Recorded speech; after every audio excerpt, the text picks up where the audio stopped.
Hello everyone, study today with Viplav YouTube channel में आप सभी का स्वागत है। आज के इस वीडियो में 10 अगस्त को होने वाले वीकली टेस्ट के लिए क्लास 10 के साइंस के वीवीआई ऑब्जेक्टिव और सब्जेक्टिव क्वेश्चन को डिस्कस करने वाले हैं। वीडियो को लास्ट तक देखें, वीडियो को लाइक करें और दोस्तों में शेयर करें। तो चलिए वीडियो को शुरू करते हैं।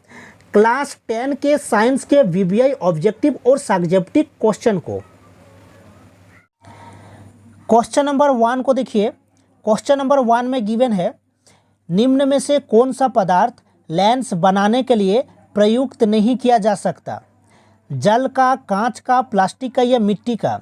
देखिए, जल का यूज किया जाता है, कांच का भी यूज किया जाता है, प्लास्टिक का भी यूज किया जाता है, लेकिन जो मिट्टी है, मिट्टी जो है लेंस बनाने के लिए मिट्टी का उपयोग नहीं किया जा सकता। तो इसका राइट आंसर ऑप्शन 4 होगा।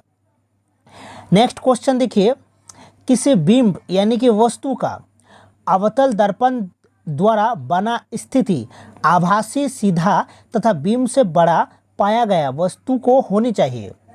देखिए, जो आभासी होता है वो सीधा होता है और जो वास्तविक होता है वो उल्टा होता है, याद रखिएगा। ठीक है, तो क्वेश्चन गिवन है, किसी बिंब का अवतल दर्पण द्वारा बना स्थिति आभासी, सीधा तथा बिंब से बड़ा पाया गया है, तो वस्तु को होनी चाहिए। देखिए, वस्तु को होनी चाहिए अवतल दर्पण के P तथा F के बीच वस्तु को होनी चाहिए, यानी कि P तथा F के बीच वस्तु को होनी चाहिए अवतल दर्पण में। ठीक है, ये अवतल दर्पण है तो ये P है यानी कि ध्रुव है, और F यानी कि फोकस दूरी, तो P तथा F के बीच होनी चाहिए वस्तु। तो इसका राइट आंसर क्या होगा ना, दर्पण के ध्रुव तथा मुख्य फोकस के बीच होनी चाहिए। ठीक है,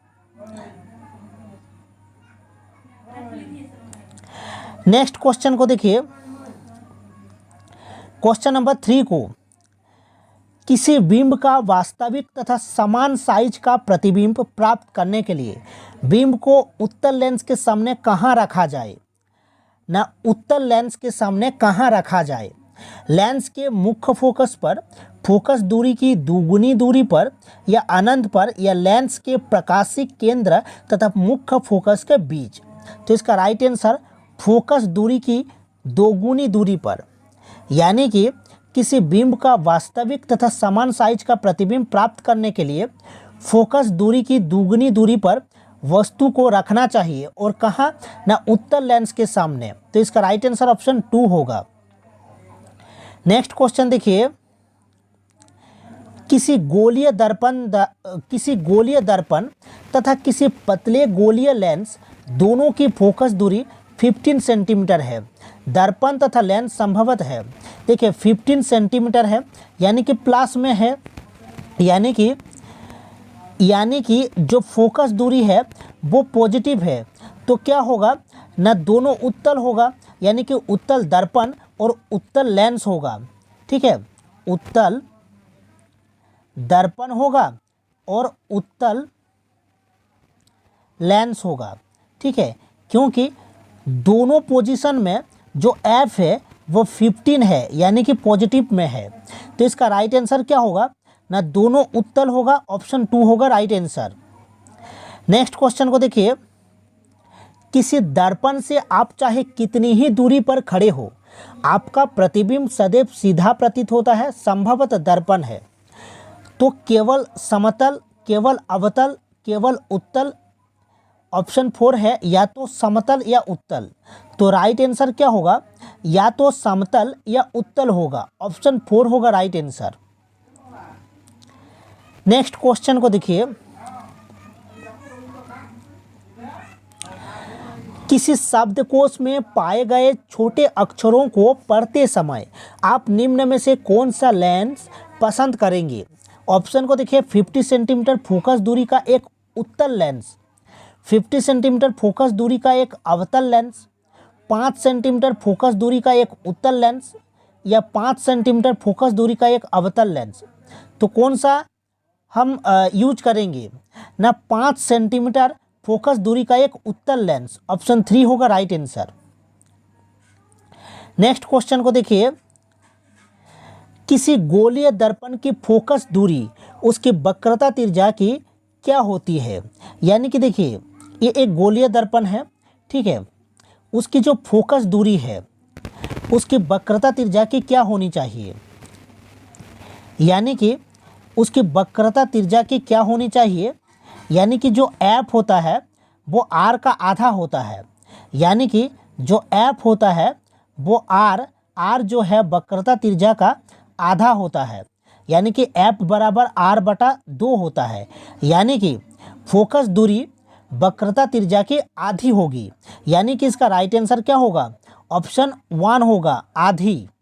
ठीक है, तो चलिए नेक्स्ट क्वेश्चन को, फॉर्मूला को याद रखना। एफ यानी कि फोकस दूरी, फोकल लेंथ इक्वल टू होता है वक्रता त्रिज्या अपन 2। ठीक है, नेक्स्ट क्वेश्चन को देखिए, गोलीय दर्पण की फोकस दूरी यानी कि एफ और वक्रता त्रिज्या आर में क्या संबंध है। यानी कि एफ बराबर आर अपन 2 होता है। यानी कि एफ बराबर आर अपन 2, या फिर हम लिख सकते हैं एफ बराबर आर बटा 2, या फिर आर बराबर 2f हम लिख सकते हैं। तो इसका राइट आंसर क्या होगा ना, आर बराबर 2f होगा। ऑप्शन 1 होगा राइट आंसर। नेक्स्ट क्वेश्चन को देखिए, एक गोलीय दर्पण की वक्रता त्रिज्या 32 सेंटीमीटर है तो उसकी फोकस दूरी क्या होगी। यानी कि एफ बराबर क्या होगा, आर अपन 2, यानी कि आर का मान 32 सेंटीमीटर है, बटे 2 करेंगे तो एफ का मान कितना होगा, 16 सेंटीमीटर। तो इसका राइट आंसर होगा ऑप्शन 1, 16 सेंटीमीटर। ठीक है, ऑप्शन 1 होगा इसका right answer, 16 centimetre. Next question देखिए, उत्तल दर्पण द्वारा बना प्रतिबिंब सदैव होता है। सदैव उत्तल, देखिए सीधा होता है। उत्तल दर्पण द्वारा बना प्रतिबिंब सदैव होता है सीधा, उल्टा नहीं, वास्तविक नहीं, आवर्धित, यानी कि बड़ा सीधा होगा। ऑप्शन 4 होगा राइट आंसर।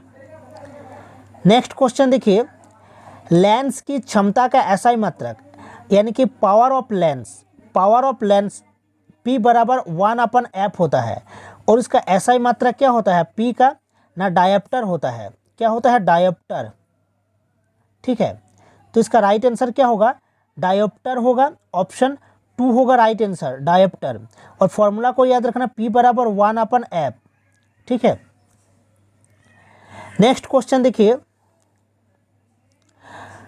वाहनों के पश्च दृश्य यानी कि जो बैक साइड होता है, वाहनों के पश्च दृश्य दर्पण के रूप में किस दर्पण का उपयोग किया जाता है ना, अवतल दर्पण। अवतल दर्पण जो होता है वो गाड़ी का जो हेडलाइट होता है उसमें अवतल दर्पण लगा रहता है। ठीक है, उत्तल दर्पण, इसका राइट आंसर उत्तल दर्पण होगा।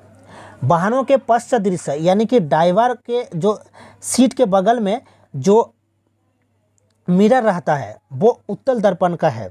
ठीक है, नेक्स्ट क्वेश्चन देखिए, वाहनों के अग्रदीपों में यानी कि हेडलाइट में किस दर्पण का उपयोग किया जाता है ना, अवतल दर्पण का। इसका राइट आंसर ऑप्शन ए होगा, अवतल दर्पण। आँख के डॉक्टर हो गया, कान के डॉक्टर हो गया, नाक के डॉक्टर अवतल दर्पण का प्रयोग करते हैं। ठीक है, नेक्स्ट क्वेश्चन को देखिए, क्वेश्चन नंबर 14 को, सोलर कुकर में किस गोलीय दर्पण का उपयोग किया जाता है ना, अवतल दर्पण का। सोलर कुकर में अवतल दर्पण का प्रयोग किया जाता है, अवतल दर्पण का सोलर कुकर में। ठीक है, और गाड़ी के हेडलाइट में। नेक्स्ट क्वेश्चन देखिए, लेंस की क्षमता और उसकी फोकस दूरी में क्या संबंध है ना, P बराबर 1/f होता है और पावर ऑफ लेंस यानी कि जो लेंस की क्षमता का एसआई मात्रक डायप्टर होता है, डायप्टर। ठीक है, नेक्स्ट क्वेश्चन देखिए,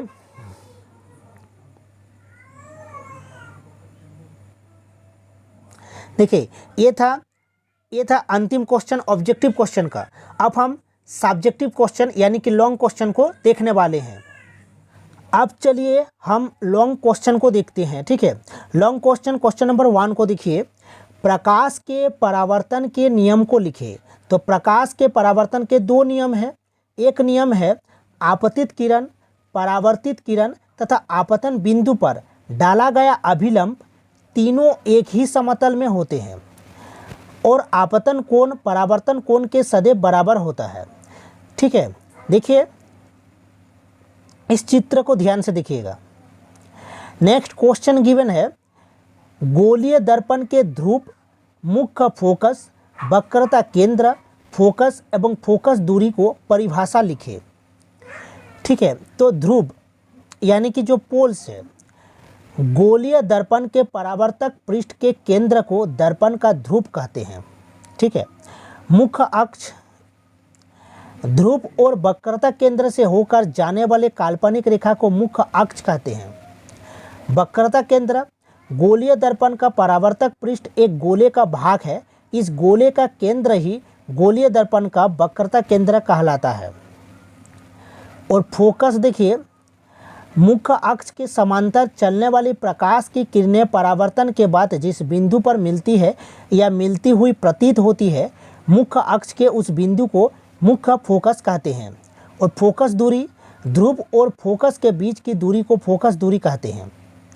नेक्स्ट क्वेश्चन देखिए, अवतल दर्पण के दो उपयोग को लिखिए। दंत चिकित्सक द्वारा, या फिर दंत चिकित्सक हो गया, कान के जो चिकित्सक होते हैं, नाक के जो चिकित्सक होते हैं, ये सब अवतल दर्पण का प्रयोग करते हैं। सोलर कुकर में, गाड़ी का जो हेडलाइट होता है अग्रदीपों में, ठीक है, हेडलाइट यानी कि अग्रदीपों में, सौर भट्टी में भी इसका उपयोग किया जाता है अवतल दर्पण का। नेक्स्ट देखिए, उत्तल दर्पण के दो उपयोग के लिखे। उत्तल दर्पण न मोटर गाड़ियों में साइड मिरर के रूप में, पश्च दृश्य को देखने के लिए साइड मिरर के रूप में, सड़कों में बल्ब के ऊपर प्रवर्तक के रूप में। नेक्स्ट क्वेश्चन देखिए, निम्न स्थितियों में प्रयुक्त दर्पण का प्रकार बताइए। किसी कार का अग्रदीप यानी कि अवतल दर्पण होगा, किसी कार का अग्रदीप यानी कि अवतल दर्पण, किसी वाहन का पश्च दृश्य दर्पण यानी कि उत्तल दर्पण, और सौर भट्टी में अवतल दर्पण। ठीक है, किसी कार का अग्रदीप में अवतल दर्पण, किसी वाहन का पश्च दृश्य दर्पण यानी कि साइड मिरर को देखने के लिए उत्तल दर्पण, और सौर भट्टी में अवतल दर्पण। ठीक है, नेक्स्ट देखिए 5 को देखिए, वाहनों में उत्तल दर्पण को साइड मिरर के रूप में प्रयोग क्यों किया जाता है। ठीक है, क्योंकि उत्तल दर्पण में बड़ा जो प्रतिबिंब होता है वो छोटा प्रतीत होता है। ठीक है, देखिए उत्तल दर्पण हमेशा किसी वस्तु का सीधा प्रतिबिंब बनाता है तथा इसका दृष्टि क्षेत्र काफ़ी विस्तृत होता है। अतः उत्तल दर्पण ड्राइवर को अपने पीछे के बहुत बड़े क्षेत्र को देखने में समर्थ बनाता है, इसलिए उत्तल दर्पण का उपयोग मिरर के रूप में किया जाता है। अंतिम क्वेश्चन को देखिए, अंतिम क्वेश्चन जो है वो प्रकाश के अपवर्तन के नियम को लिखे। न आपतित किरण, अपवर्तित किरण तथा दोनों माध्यमों को पृथक करने वाले पृष्ठ के आपतन पर अभिलंब सभी एक ही तल में होते हैं, और आपतन कोण की ज्या जो है तथा अपवर्तन कोण की ज्या का अनुपात स्थिर होता है। अगर वीडियो अच्छा लगा है तो वीडियो को लाइक करें और दोस्तों में शेयर करें। मिलते हैं नेक्स्ट वीडियो में। Thank you.